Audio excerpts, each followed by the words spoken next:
నెయ్యి తయారా? కల్తీ నెయ్యిని తయారు చేసిన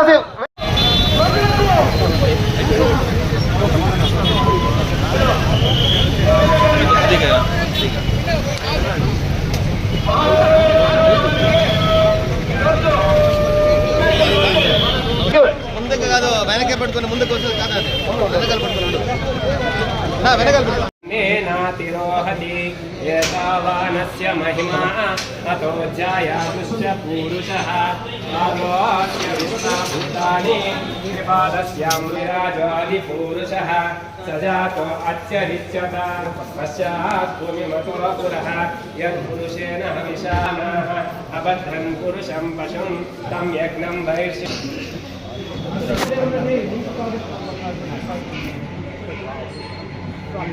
చేసిన వారిని వెంటనే, కల్తీ నెయ్యి తయారు చేసిన వారిని వెంటనే, కల్తీ నెయ్యి తయారు చేసిన వారిని వెంటనే, కల్తీ నెయ్యి తయారు చేసిన వారిని వెంటనే.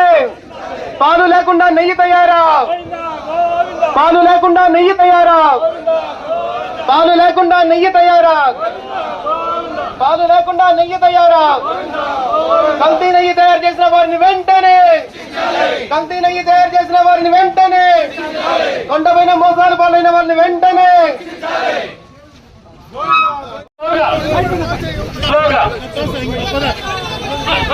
అంటున్నాండి రాని ఇంకా అట్టు పండి వెడల్పండి అన్నయ్య, మీరు అట్టు పండి అర్థం చేసుకోండి ప్లీజ్.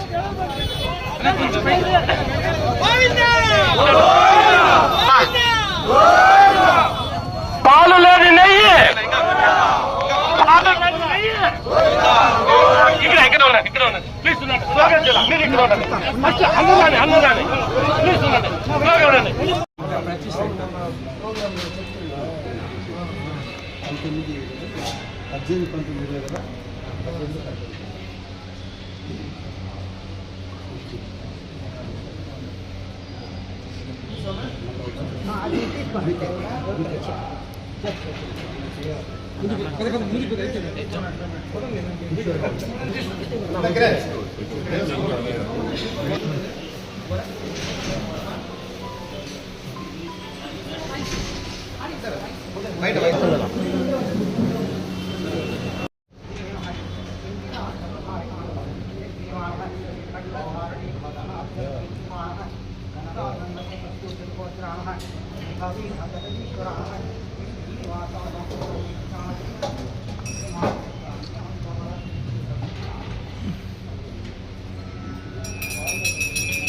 ఏడుకొండరమణ వెంకటరమణ గోవింద గోవింద గోవింద గోవింద గోవింద గోవింద గోవింద గోవింద.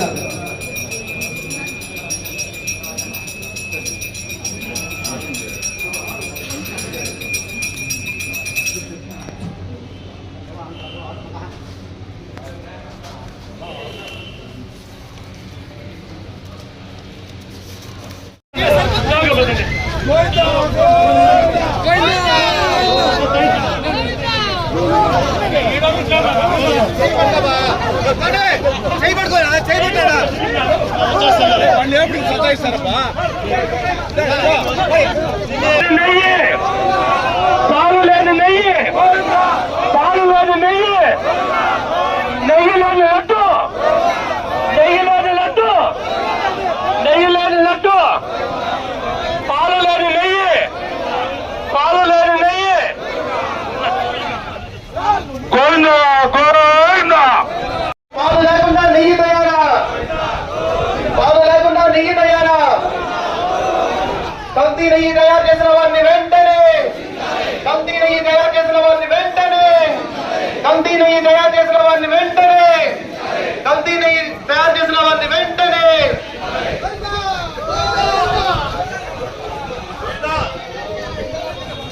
పాలు లేకుండా నెయ్యి తయారా? పాలు లేకుండా నెయ్యి తయారా? కల్తీ నెయ్యి తయారు చేసిన వారిని వెంటనే, కల్తీ నెయ్యి తయారు చేసిన వారిని వెంటనే, కల్తీ నెయ్యి తయారు చేసిన వారిని వెంటనే. పాలు లేకుండా నెయ్యి తయారా? పాలు లేకుండా నెయ్యి తయారా?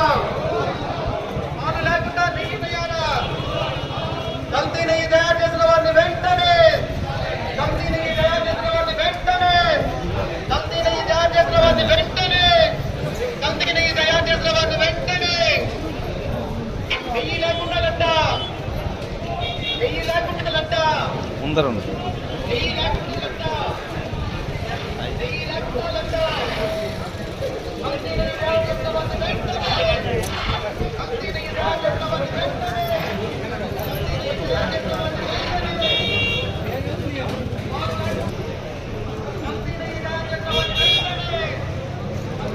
వెంకటేశయ్య ప్రపంచంలోనే అతి ఎక్కువ మంది నమ్మేటువంటి దైవం, అతి ఎక్కువ మంది భక్తులు ఉండేటువంటి ఒక భగవంతుని సన్నిధిలో గడచిన ప్రభుత్వం ఏర్పడిన తర్వాత జరిగినటువంటి పాపాలు మనమందరం కూడా ముఖ్యంగా ఏ గుడికి పోయినా ఆ గుడిలో ఇచ్చేటువంటి ప్రసాదాన్ని దైవంగా భావించి ఆ ప్రసాదాన్ని మనం స్వీకరిస్తాం. అటువంటిది కలియుగ దైవం వెంకటేశ్వర స్వామి తిరుమలలో ఇచ్చేటువంటి లడ్డూ ప్రసాదం ప్రపంచ దేశాల్లోనే ఏ యొక్క దేవాలయంలో కూడా ఆ యొక్క ప్రసాదానికి ఉన్నటువంటి విలువ ఎక్కడా లేదు. దేశంలో నలుమూలలకు పోయినా, ప్రపంచంలో ఏ ప్రాంతానికి పోయినా తిరుమల లడ్డు కానీ మన చేతిలో తీసుకొని పోతే భగవంతుని చూసినట్టు ఆ దేవుని వద్ద రాలేకపోయినా ఆ ప్రసాదాన్ని తీసుకొని దైవంగా భావించి ఆ ప్రసాదాన్ని తీసుకునేటువంటి సందర్భాన్ని ఒకసారి గుర్తు చేస్తా ఉన్నా. అయితే అటువంటి మహాప్రసాదానికి మహా అపచారం జరిగినటువంటి సందర్భాన్ని ఒకసారి ఈ రాష్ట్ర ప్రజలందరూ కూడా తెలుసుకోవాల్సినటువంటి అవసరం ఉంది. ఎందుకంటే గతంలో 2019లో ప్రభుత్వం, వైసీపీ ప్రభుత్వం అధికారంలోకి వచ్చిన తర్వాత అంత మునుపు అధికారంలో ఉన్నటువంటి చంద్రబాబు నాయుడు గారి నాయకత్వంలో అప్పటి టీటీడీ బోర్డు ఈ యొక్క తిరుమలకు సంబంధించినటువంటి నెయ్యి విషయం పైన బోర్డులో రెజల్యూషన్ తీసుకున్నారు. ఆ రెజల్యూషన్ పరంగా ఆనాడు ఒక ఏ సంస్థ కానీ, భారతదేశంలో ఏ యొక్క సంస్థ కానీ ఆ యొక్క నెయ్యిని సరఫరా చేసేటువంటి సంస్థలకు కొన్ని ఆంక్షలు విధించారు. అంటే 4 లక్షల లీటర్లు కెపాసిటీ ప్రొక్యూర్ చేసేటువంటి ఏ యొక్క పాలకు సంబంధించినటువంటి డైరీ కావచ్చు, 250 కోట్ల రూపాయలు టర్నోవర్ కలిగినటువంటి ఏ సంస్థ అయినా మరి దానికి వాళ్ళు ఏర్పాటు చేసినటువంటి నిబంధనలను 2019 జూన్ తర్వాత అధికారంలోకి వచ్చినటువంటి అప్పటి ప్రభుత్వం, మరి జగన్మోహన్ రెడ్డి గారి ప్రభుత్వంలో అప్పటి టీటీడీ బోర్డు ఆ యొక్క నిబంధనలన్నీ కూడా సడలించి ఏ డైరీకి, అంటే ఆ డైరీ పాలను సేకరించేటువంటి అవసరం లేదు, 150 కోట్ల టర్నోవర్ ఉన్నా కూడా ఆ యొక్క డైరీ నెయ్యిని సరఫరా చేయొచ్చు అనేటువంటి అన్ని నిబంధనలు సడలించారు. దీంట్లో ముఖ్యమైన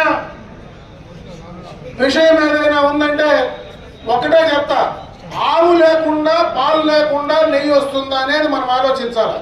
అదేవిధంగా ఏ డైరీ కూడా పాలను ప్రొక్యూర్ చేయకుండా నెయ్యి ఎట్లా తయారు చేస్తుందో అనేటువంటి మినిమం నాలెడ్జ్ కూడా లేకుండా, మన కనీసమైనటువంటి అవగాహన లేకుండా పాలు సరఫరా లేకపోయినా, పాలు సరఫరా చేయనటువంటి డైరీలు కూడా నెయ్యిని సరఫరా చేయొచ్చు, నెయ్యిని మనం టీటీడీకి అందించవచ్చు అనేటువంటి నిర్ణయాన్ని ఆ బోర్డు తీసుకున్నదంటే దాంట్లోనే మనకు ఆ యొక్క బోర్డు యొక్క ఉద్దేశం, ఏ రకమైనటువంటి ఉద్దేశం ఉందనేది క్లియర్ కట్ గా అర్థమవుతుందని చెప్పి సందర్భంగా తెలియజేసుకు, ఇదేదో గొప్ప కార్యక్రమమో, ఏదో పెద్ద దీనికి పైనటువంటి సిబిఐయో లేదంటే ఇంకా పెద్ద ఇంటర్పోలో ఎవరు దీనిపైన విచారించాల్సిన అవసరం లేదు. ఒక చిన్న లాజిక్, ఆవు లేకుండా పాలు రావు, పాలు లేకుండా నెయ్యి రాదు. అటు పాలు సరఫరా చేసుకోకుండా ఉండే డైరీలో నెయ్యి ఎట్లా సరఫరా చేస్తారనేటువంటి విషయాన్ని కనీస అవగాహన లేకుండా ఈ రోజు ఆ పార్టీ నాయకులు కానీ, ఆ పెద్దలు కానీ మాట్లాడుతూ ఉంటే వాళ్ళని ఏమనాలో నాకు అర్థం కావడం లేదు. ఈరోజు ప్రభుత్వాలు మారచ్చు, నాయకులు మారచ్చు, కానీ భగవంతుడు మారడు. భగవంతుడు అందరికీ భగవంతుడే. ఈరోజు వైసీపీ వాళ్లకు భగవంతుడే, తెలుగుదేశానికి భగవంతుడే, జనసేనకు, భారతీయ జనతా పార్టీకి, ఈ దేశంలో ఆ భగవంతుడు నమ్మేటువంటి భక్తులందరికీ కూడా భగవంతుడే. ఆ భగవంతుడికి జరిగినటువంటి అపచారాన్ని ఎందుకు జరిగిందని ఆలోచించకుండా ఈ రోజు వాళ్ళు మాట్లాడుతూ ఉంటే వాళ్ళ కనీసం ఆ భగవంతుడి పైన ధర్మాన్ని పైన ఏమైనా అవగాహన ఉందా, ఆలోచన ఉందా అనేది ఈ రోజు రాష్ట్ర ప్రజలు ఆలోచించాలని చెప్పి నేను ఈ సందర్భంగా తెలియజేసుకుంటున్నా. ఇన్ని విషయాలు ఈ వైసీపీ నాయకులు మాట్లాడతారు. జగన్మోహన్ రెడ్డి దాంట్లో జంతు కొవ్వు కలిపారు అని చంద్రబాబు నాయుడు గారు సిట్టుకు సంబంధించిన అధికారంలోకి వచ్చిన వెంటనే ఆ నెయ్యిని మనం నేషనల్ కి సంబంధించినటువంటి ప్రయోగశాలకు పంపించారు.